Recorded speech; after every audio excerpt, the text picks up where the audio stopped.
कोलकाता के RG Kar medical college में एक इंटर्न डॉक्टर के साथ जो कुछ भी 8-9 अगस्त देर रात हुआ, उसके आरोपी को इस जन्म में क्या कभी भी जीने का अधिकार नहीं मिलना चाहिए।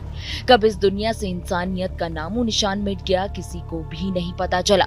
12 साल बाद एक बार फिर हमें 8-9 अगस्त को एक और निर्भया मिलती है, जिसके बाद एक बार फिर सभी लोग सड़कों पर पीड़िता के इंसाफ के लिए उतर आते हैं। पूरे देश में विरोध प्रदर्शन होता है और जब पोस्टमार्टम रिपोर्ट सामने आती है तो सबकी रूह कांप जाती है। तो इस वीडियो में आज हम आपको इस केस के अब तक के अहम अपडेट्स के बारे में बताने वाले हैं। आरजीकर मेडिकल कॉलेज अस्पताल में महिला ट्रेनी डॉक्टर के साथ दुष्कर्म और हत्या मामले में कुल 7 लोगों को हिरासत में ले लिया गया है, जिसके बाद अब उनका पॉलीग्राफ टेस्ट किया जाएगा। आइए पहले जान लेते हैं कि आखिर ये 7 आरोपी कौन हैं, जिनका होगा पॉलीग्राफ टेस्ट। सीबीआई के कोलकाता ऑफिस में आरोपी संजय रॉय, आरजीकर मेडिकल कॉलेज के पूर्व principal doctor Sandeep Ghosh, 4 doctor जो वारदात की रात पीड़िता के साथ थे, साथ ही एक वॉलंटियर का पॉलीग्राफ टेस्ट होने जा रहा है। सीबीआई ये जानना चाहती है कि आखिर क्या इन चारों ने किसी भी प्रकार से सबूतों के साथ छेड़छाड़ की थी या वो किसी षड्यंत्र का हिस्सा थे। पहले आइए ये जान लेते हैं कि आखिर क्या होता है पॉलीग्राफ टेस्ट। कई बार आरोपी से सच उगलवाने के लिए पुलिस पॉलीग्राफ टेस्ट करवाती है, जिसमें लाइट डिटेक्टर मशीन यानी झूठ पकड़ने वाली मशीन के जरिए झूठ पकड़ने की कोशिश की जाती है। इसमें आरोपी के जवाब के दौरान शरीर में होने वाले बदलाव के जरिए ये पता लगाया जाता है कि आखिर आरोपी सवाल का सही जवाब दे रहा है कि नहीं।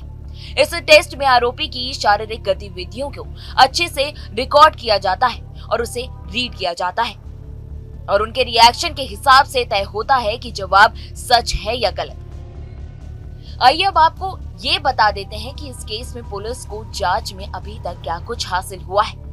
9 अगस्त की सुबह कोलकाता में कोहराम मच गया। सुबह 6 बजे जूनियर डॉक्टर की लाश मिली, तो वहीं पूरे शरीर पर जख्म के निशान थे। अस्पताल में चीख पुकार मच गई। पुलिस ने सीसीटीवी फुटेज खंगाला तो पता चला 11 बजे की रात 33 साल के संजय रॉय नाम के एक सिविक वॉलंटियर का चेहरा भी कैमरे में देखा गया।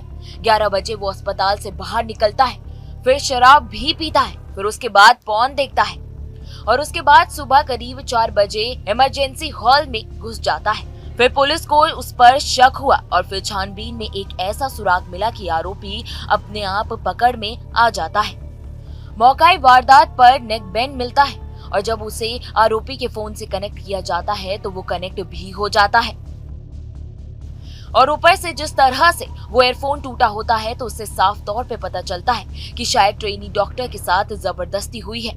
पुलिस इस बात पर गौर करके हैरान हो जाती है। सुबह 4 बजे जब संजय रॉय इमरजेंसी बिल्डिंग की तरफ जा रहा था, तब तो उसके गले में एक नेक बैंड ब्लूटूथ एयरफोन मौजूद था, लेकिन जब 40 मिनट बाद वो बाहर आया तो वो गायब था। अब पुलिस ने संजय रॉय के साथ साथ सीसीटीवी फुटेज से शॉर्टलिस्ट किए गए तमाम लोगों के मोबाइल फोन के साथ उस ब्लूटूथ को कनेक्ट करने की कोशिश की, तो आखिर वो संजय रॉय के फोन से कनेक्ट होता है। वहीं पुलिस की जांच की माने तो इस बात का सबूत था कि संजय रॉय दिमागी तौर पर एक विकृत किस्म का शख्स था, जिसकी इस सच्चाई के बारे में कम ही लोगों को पता था। अब पुलिस ने संजय रॉय को हिरासत में लेने के साथ साथ उसके बारे में ज्यादा से ज्यादा जानकारी जुटाने की शुरुआत कर दी है। पता चला कि वो अक्सर रात को शराब पीकर पॉर्न वीडियोस देखा करता था और अस्पताल में महिलाओं के इर्द गिर्द मंडराता रहता था। छानबीन के दौरान पुलिस को पता चला कि संजय रॉय की 4 शादियां हो चुकी हैं, लेकिन इसके बावजूद वो अकेले ही रहता था। उसका मकान अस्पताल के पास ही था। असल में ऐसा ही अजीब और हिंसक मानसिकता के चलते उसकी 3 बीवियों ने उसको छोड़ दिया था, जबकि चौथी बीवी की पिछले साल कैंसर से मौत हो चुकी है।